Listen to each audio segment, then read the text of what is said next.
La foi n'est pas croire à 100%. La foi, c'est lorsque tu choisis de toujours croire. La croyance et le doute marchant ensemble. Mais quand tu choisis le doute, tu es incrédule. Quand tu choisis la foi, tu es incroyant. Alors il est question de faire un choix. Et je dis à mes gens, ne vous inquiétez pas si vous avez des doutes. Tout le monde a des doutes. Ceux qui n'ont pas de doute ne sont pas des êtres humains. Mais décide de choisir la foi au lieu du doute.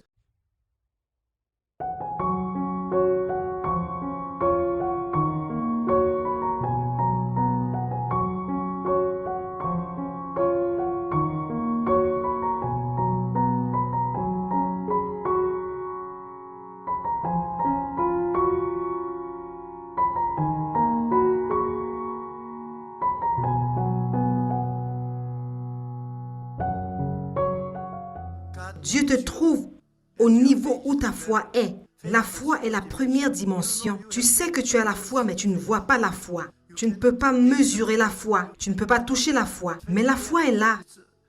Elle est à la première dimension, pas à la troisième, où les choses sont touchables, mesurables. Alors Dieu est comme la foi. Et dans la foi, tu vas définitivement rencontrer Dieu. Quand tu as la foi, il y a Dieu dans ta foi. Et tu marches en coopération avec Dieu. Et Dieu n'a jamais dit, je le ferai pour toi. Mais il a dit, il te sera fait selon ta foi. Ta foi t'a restauré. Si ta foi est aussi petite qu'un grain de sénévé, tu peux ordonner à cette montagne de se déplacer. Ta foi est comme celle de Dieu. Tu as été fait à l'image de Dieu. Dieu a la foi et tu as le même type de foi. Dieu est créatif et toi aussi tu es créatif. Tu peux te mouvoir dans ton monde tridimensionnel par la foi. La foi, c'est comme le Saint-Esprit qui se meut à la surface du monde chaotique. Alors tu te meus à la surface de ton monde par la foi et tu crées ton monde. Et ta foi a une forte puissance magnétique. Ta foi est une attraction. Ce que tu crois va se produire dans tes circonstances. Et lorsque tu enseignes cette théorie de la foi très clairement, le peuple est transformé. Il y a plusieurs personnes qui ont la foi mais qui continuent de blâmer Dieu. Ils disent, je crois en Dieu, mais Dieu ne veut rien faire pour moi. Mais je dis, change ta façon de penser. La foi t'a déjà été donnée. La foi est la ferme assurance des choses qu'on espère. La foi est déjà la réponse. La foi est la réponse. Plusieurs cherchent à obtenir des réponses de Dieu à travers leur foi. Mais la foi est déjà la réponse. La foi, c'est la substance, la réalité. Alors Dieu dit, je t'ai donné la foi. Et donc, parce que tu as la foi, tu devrais attirer tes circonstances. Ta foi contient une forte puissance d'attraction dans ton monde tridimensionnel. Si tu penses à devenir riche, tu rêves de devenir riche et tu crois en la richesse, alors ta foi va attirer la richesse dans ta vie. Tu portes une forte puissance magnétique dans ton cœur et c'est la foi. Cet aimant attire toutes choses vers toi. Alors, lorsque tu as la foi, où que tu ailles, selon ta foi, les choses te seront faites. Et donc, comment peux-tu avoir la foi? La foi vient par la parole de Dieu. Et la foi vient aussi par ta vision, tes rêves. Quand tu n'as ni vision ni rêve, tu n'as pas besoin de foi. Pourquoi aurais-tu besoin de la foi? La foi concerne les choses qui ne sont pas visibles. Alors, quand tu n'as pas de vision, tu n'as pas besoin de la foi. Parce que dans une vraie vie tridimensionnelle, tu vois, tu touches, tu ressens toutes choses autour de toi. Pourquoi devrais-tu croire? Tu peux tenir ces choses. Mais tu ne peux pas voir, tu ne peux pas sentir, tu ne peux pas toucher. Croire est un véritable trésor dans ta vie. Tout ce que j'ai connu dans ma vie est arrivé parce que j'ai cru. Quand Dieu m'a ordonné, j'ai cru. Plusieurs personnes disent, je crois, mais j'ai toujours des doutes. Quand tu crois, tu as des doutes. J'ai beaucoup de difficultés parce que j'ai des doutes. Même jusqu'aujourd'hui, j'essaie de croire pour certaines choses, mais le doute vient s'emparer de moi et j'ai des difficultés parce que je doute. Qu'est-ce que la foi? La foi n'est pas croire à 100%. La foi, c'est lorsque tu choisis de toujours croire. La croyance et le doute marchant ensemble. Mais quand tu choisis le doute, tu es incrédule. Quand tu choisis la foi, tu es incroyant. Alors il est question de faire un choix. Et je dis à mes gens, ne vous inquiétez pas si vous avez des doutes. Tout le monde a des doutes. Ceux qui n'ont pas de doute ne sont pas des êtres humains. Mais décide de choisir la foi au lieu du doute. Ainsi, tu seras un croyant. Et tu dois garder ta foi dans ton cœur. Et la foi va t'attirer de grandes victoires. C'est la foi qui attire cette puissance. Tu ne vas pas attendre jusqu'à ce que Dieu vienne t'aider à travers ta foi, non. Ta foi est déjà de la substance. Quand tu crois pour la guérison, alors tu crois qu'il y a déjà guérison. Et tu déclares la victoire, et alors les choses vont se produire définitivement. N'aie pas de doute à cela. La guérison est à toi. Et finalement, ton langage, des paroles. Le langage veut dire des mots exprimés par le son. Jésus-Christ est la parole de Dieu. Tu trouves Dieu dans ton langage. Dieu a parlé et le monde entier est venu à l'existence. Par les paroles de sa bouche, Dieu a créé les cieux et la terre. Puisque nous sommes censés être similaires à Dieu, nous avons été faits à son image. Nous devons donc déclarer des choses pour qu'elles s'accomplissent dans nos circonstances. Tu dois déclarer la joie et la joie apparaîtra. Nous devons déclarer le bonheur et le bonheur viendra. Nous devons déclarer la santé et la santé apparaîtra. Tu dois déclarer encore et encore et les choses se produiront. Alors le langage est très important. J'ai lu un document écrit par un scientifique japonais. Il avait 2 verres d'eau et pendant une semaine, il a déclaré à une des coupes d'eau, « Tu es belle, tu es merveilleuse, tu es vraiment bonne. » Et à l'autre coupe, il a dit, « Tu es terrible, tu es sale, je te déteste. » Et une semaine après, lorsqu'il a examiné la structure de ces différentes eaux à travers le microscope, l'eau sur laquelle il avait déclaré des paroles positives avait une structure merveilleuse. Mais l'eau maudite était chaotique. Et il a mis du riz dans 2 vases différents. Et à l'un des vases, il déclarait des paroles positives. Tu es beau, tu es merveilleux, tu sens bon. Et il a maudit l'autre vase. Il a dit, tu es sale, tu sens mauvais, je ne t'aime pas. Et une semaine après, lorsqu'il a examiné les 2 vases de riz, le riz qui avait reçu des paroles positives était joliment fermenté. Mais l'autre qui avait été maudit sentait mauvais parce que c'était pourri. Alors les paroles sortent et créent tes circonstances. Tu sais, tu es composé de 60% d'eau. Vous êtes des tanks d'eau assis ici. Tu es un tank d'eau. Alors lorsque tu déclares des paroles négatives, cela affecte ton eau et tu tombes malade. Tout ton eau se détruit et cela cause la maladie. Mais lorsque tu déclares des paroles créatives, constructives, cela embellit ton eau et tu es guéri. Alors la parole de Dieu est très importante. Les personnes mondaines déclarent des paroles négatives presque tous les jours. Et ils se demandent pourquoi il y a tellement de choses négatives qui se produisent dans leur vie. Et même nous, chrétiens, nous sommes pareils. Ils viennent à l'église, ils louent Dieu, ils prient et lorsqu'ils rentrent à la maison, ils commencent à critiquer les autres chrétiens. Ils déclarent des paroles négatives quand ils sont à la maison. Et toutes ces choses se produisent dans leur vie et ils se demandent comment toutes ces choses malheureuses leur arrivent. Ils ont attiré ces choses par les paroles de leur bouche. Tes paroles ont une puissance magnétique, une puissance qui attire. Alors fais attention à tes mots. Dieu est dans la parole, je vous le dis. Et le diable est dans la parole aussi. Le diable a des stratégies. À travers mon expérience et avec l'expérience de nos frères et sœurs chrétiens, j'ai commencé à comprendre les œuvres du diable. Tout d'abord, le diable vient par le moyen de l'obsession. Le diable te suit partout et il apporte tout genre de troubles et de turbulences dans ta vie. Alors tu dois lier le diable, tu dois le chasser. C'est la raison pour laquelle le Seigneur Jésus, avant qu'il ne quitte ce monde, sa dernière parole est chasser les démons. Le premier commandement quand il laissait son dernier testament. Même avec les êtres humains, quand les parents ou les ancêtres donnent leur dernière volonté, nous essayons de garder cette dernière volonté. Et pourquoi ne devons-nous pas nous efforcer de garder la dernière volonté de Dieu? Le Christ Jésus a laissé une dernière volonté. Il a dit chasser les démons en mon nom. C'est la raison pour laquelle je chasse toujours les démons de ma vie avant que je n'aille dormir. Tout d'abord, je dois chasser le diable parce que si je le laisse tout au long de la nuit, il va m'opprimer. Et il va apporter la maladie et la tristesse dans mon cœur. Je chasse le diable au nom de Jésus-Christ. Et je chasse les démons le matin.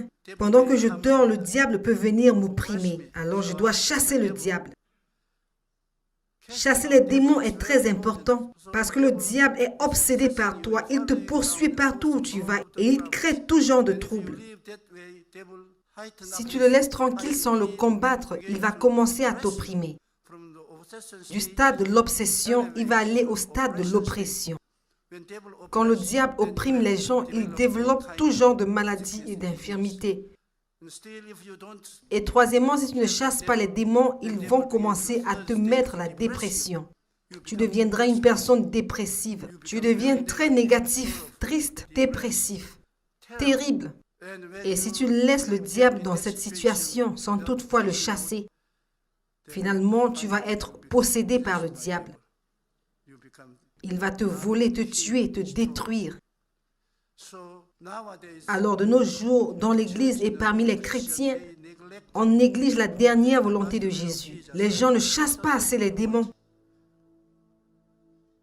Nous devons chasser les démons de nos vies, de la vie des chrétiens, de l'Église, des foyers, parce que le diable rend les gens obsédés, dépressifs, possédés. Il apporte la destruction. Les démons ne vont jamais changer. Jésus est le même hier, aujourd'hui et éternellement. Le diable est le même hier, aujourd'hui et éternellement.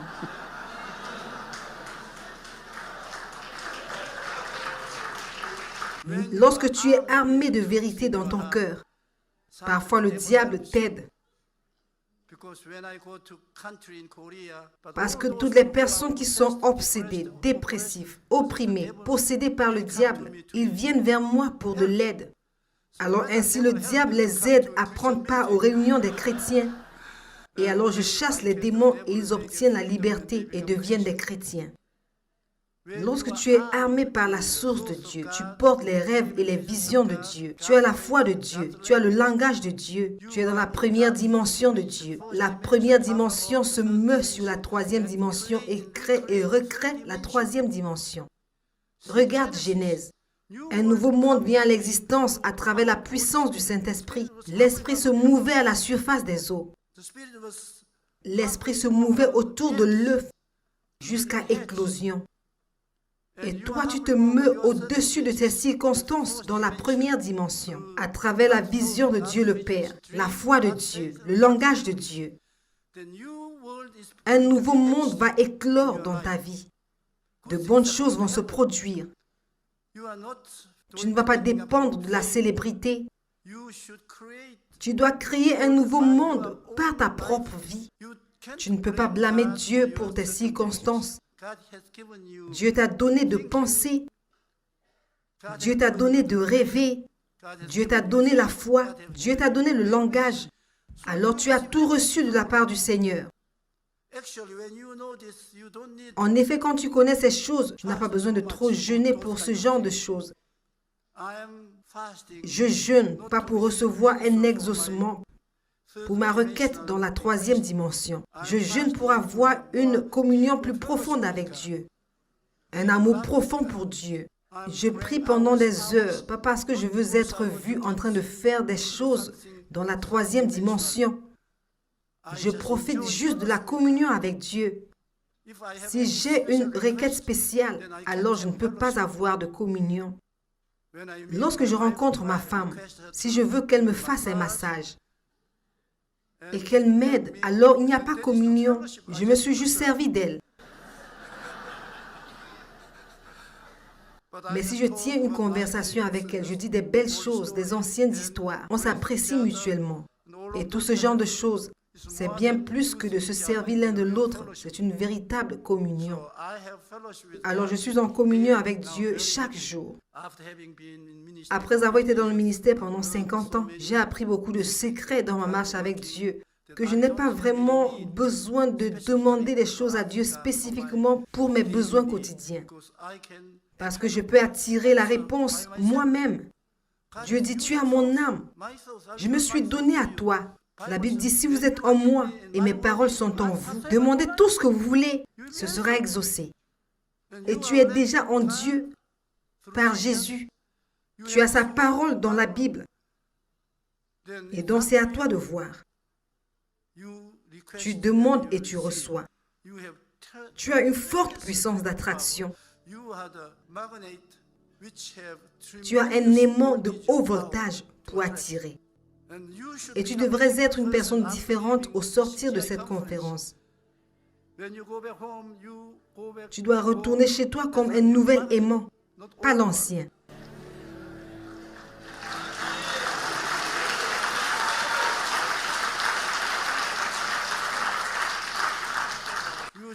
Tu dois attirer la joie, le bonheur, la santé, l'abondance. Tu vas devoir les attirer parce que tu as déjà le moyen en toi. Tu as l'aimant qui est donné par Dieu. Frère, nous pouvons avoir de grandes sources de connaissances à travers la lecture de la Bible. Mais ne lis pas la Bible à moins que cela ne soit fait à travers la rédemption de Jésus-Christ. Il est la fondation de ta connaissance de la Bible. Sans Jésus, ta lecture de la Bible ne va pas t'apporter beaucoup de résultats. Les Juifs ont la même Bible que nous avons, à l'exception du Nouveau Testament. Mais ils ne sont pas vraiment les bien-aimés de Dieu, de façon spécifique. Je ne suis pas en train de critiquer le peuple juif. Mais ils doivent aussi recevoir Yeshua, Jésus-Christ comme leur sauveur. Et alors ils seront complètement aimés par Dieu. Et donc nous avons la connaissance de Dieu. Et le Saint-Esprit t'aide à avoir des visions et des rêves. N'oublie pas que le Saint-Esprit est avec toi comme le conforteur, le soutien, l'avocat, partenaire supérieur. Alors quand je veux avoir des visions et des rêves, je dis, cher Saint-Esprit, transmets-moi fortement tes visions et tes rêves, fortement. Et le Saint-Esprit m'aide à travers les images dans ma pensée. Et je m'accroche à ces images de ma pensée et je le fais toujours. Ne vois pas de choses négatives à ton sujet. Vois-toi comme une personne bénie par Dieu, remplie du Saint-Esprit, très attirant et très puissant, très fort, en bonne santé. Plusieurs personnes donnent de très beaux messages à la chair, mais ils n'ont pas une grande église. Vous savez pourquoi? Leur discours n'attire pas les gens. Tu dois être attiré par des gens. Quand les jeunes garçons sont amoureux des jeunes filles, elles ne sont pas attirantes à cause de leur beauté physique seulement. Et vous êtes attirant quand vous avez les pensées de Dieu, les rêves de Dieu, la foi de Dieu et le langage de Dieu. Ce sont là des aimants puissants donnés par Dieu, très attirants. C'est étrange que jusqu'ici en Corée et dans d'autres parties du monde, partout où je vais, tous les auditoriums, que ce soit petits ou grands, sont toujours remplis. Noël passé, j'ai été invité à une conférence des ambassadeurs. C'étaient des ambassadeurs retraités de la Corée et des ambassadeurs actuels qui se sont mis ensemble pour célébrer la fête de Noël. Et quand j'y étais, l'ancien ambassadeur de Corée en Suède s'est approché de moi. Il a dit, « Pasteur, pardonnez-moi, je me suis profondément trompé à votre sujet. Je me suis opposé à vous quand j'étais ambassadeur en Suède. » Et j'ai dit, « Comment ça? » Il a dit, « Lorsque vous êtes venu en Suède, vous aviez loué une salle de 8000 personnes. Je m'y suis opposé.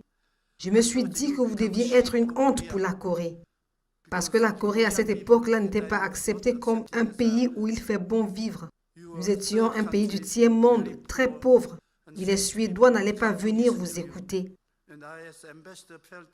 Et en tant qu'ambassadeur, j'avais honte de vous aider à louer cette salle de 8000 personnes. Je me suis dit, certainement, la salle allait être vide. Alors, je vous ai demandé d'abandonner, mais vous avez insisté. Et plus tard, vous avez tenu une réunion de 3 jours. J'y suis allé pour voir. Et la salle de 8000 places était pleine. Et vous étiez même en train de louer un autre auditorium à travers la télé. Et je me demandais comment ces choses se sont-elles passées. Alors je me sentais toujours condamné par ces choses. Mais aujourd'hui que je vous ai rencontré, je confesse mon péché, pardonnez-moi.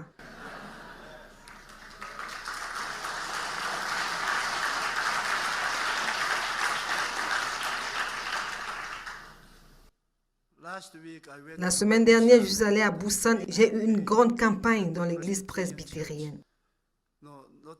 Non pas à l'église, mais un centre de convention presbytérienne. L'église presbytérienne est une dénomination très stricte. Ils traitent les autres groupes chrétiens d'hérétiques. Ils appellent les assemblées de Dieu fils du diable. Et dans ces situations, ils m'ont invité comme orateur. Alors il y a eu une grande discussion dans le comité. La moitié du comité me voulait comme orateur. L'autre moitié voulait se retirer de la convention. Et donc finalement, ils se sont mis d'accord pour trouver le moyen de m'inviter. Ils ont dit, allons dans la rue et demandons aux non-croyants s'ils viendraient à notre convention si Yonggi Cho était invité. S'ils disent OK, alors nous l'inviterons. Ils sont allés vers un prédicateur bouddhiste qui avait une pharmacie. Il avait beaucoup de succès, il était riche, mais il était un prédicateur bouddhiste. Ils lui ont dit, nous sommes en train d'organiser une convention. Nous voulons vous inviter. Allez-vous venir? Il a dit, vous êtes malade. Vous voulez dire que moi, prédicateur bouddhiste, je dois venir à votre réunion? Je viendrai prêcher sur Bouddha à cette réunion si vous m'invitez comme orateur. Ils lui ont dit, au cas où nous invitons quelqu'un d'autre comme orateur, qui recommanderiez-vous? Il a dit, bien sûr, Yonggi Cho.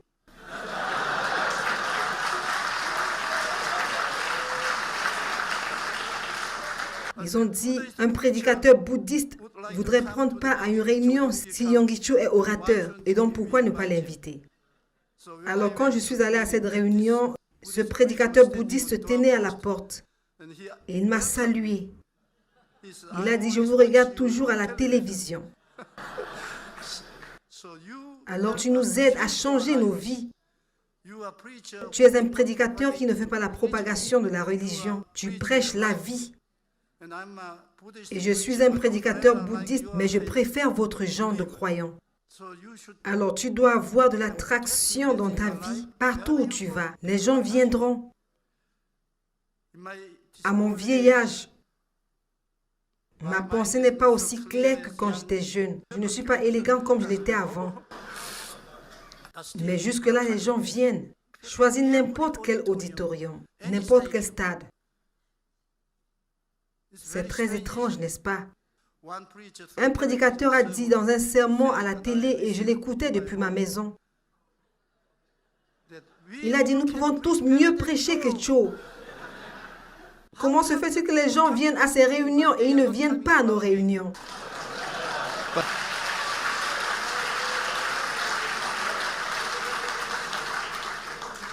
Parce que j'utilise un aimant puissant dans mon cœur. Mon aimant produit de la puissance vers eux pour les attirer. La vérité de Dieu, les rêves et visions de Dieu, la foi de Dieu, le langage de Dieu. Plusieurs personnes disent, nous ne pouvons pas avoir une grande église, nous ne pouvons pas avoir de grandes réunions. Mais je dis, je peux avoir une grande réunion, je peux avoir une grande église. Je le peux parce que je ne suis pas seul. J'ai un partenaire supérieur, le Saint-Esprit.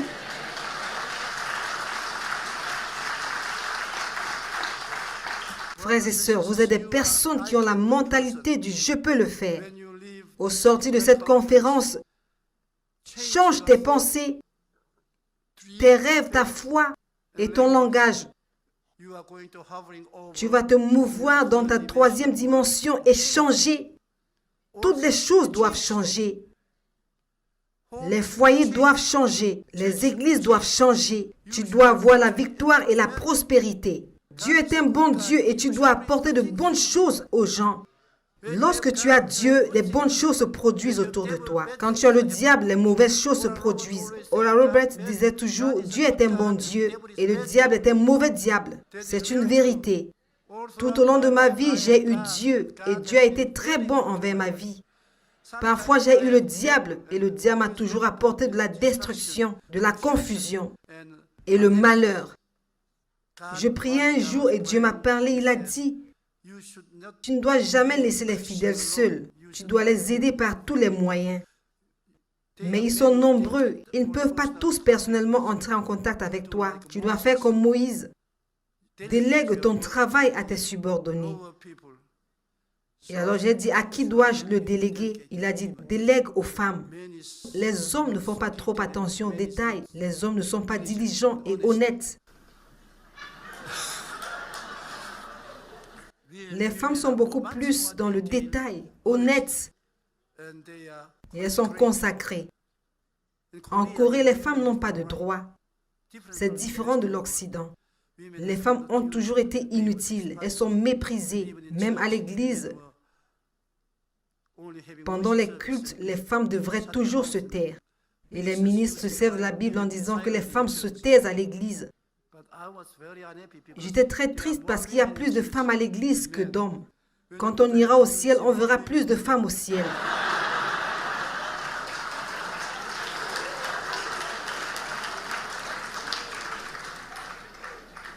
Alors, sans discuter avec d'autres personnes, parce que si je le faisais, ils allaient me décourager.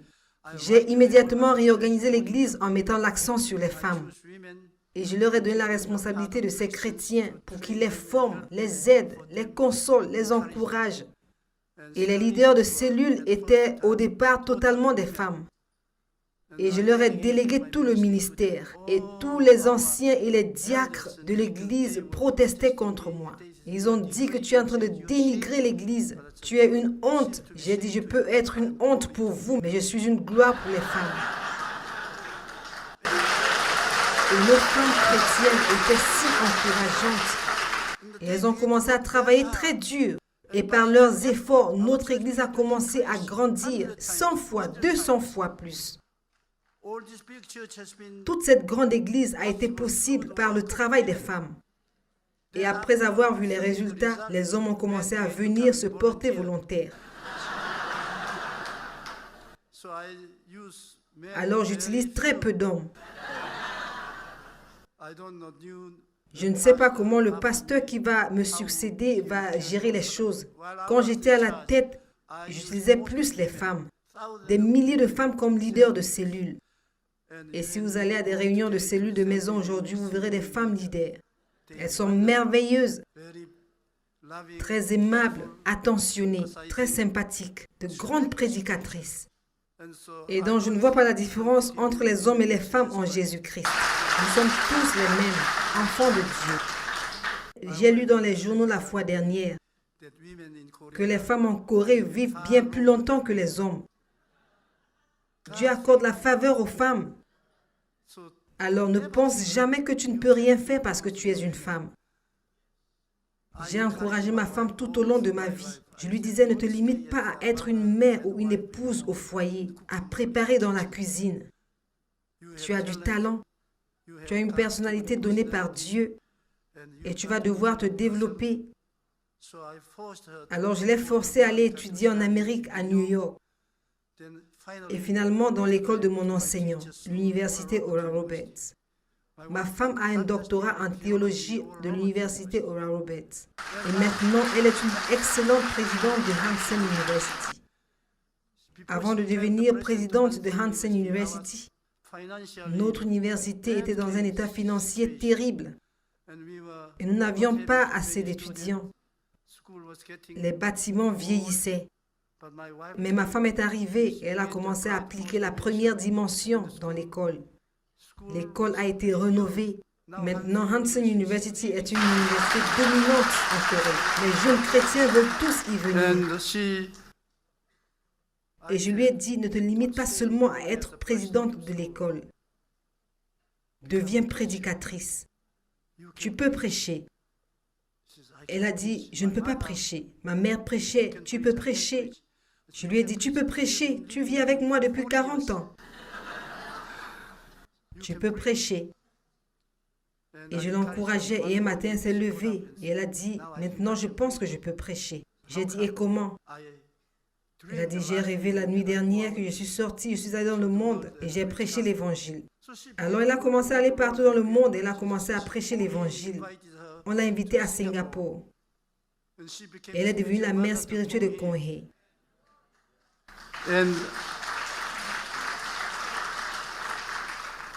Et Dieu l'utilise merveilleusement. Mais plusieurs hommes dans mon église sont devenus jaloux de son ministère.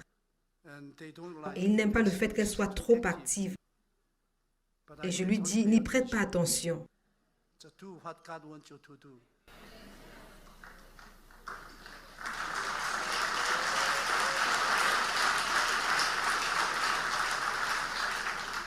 Alors, chères sœurs, ne vous méprisez pas. Ne soyez pas timides. Soyez très courageuses en Dieu. Vous êtes un grand trésor pour le Seigneur. Amen. Alléluia.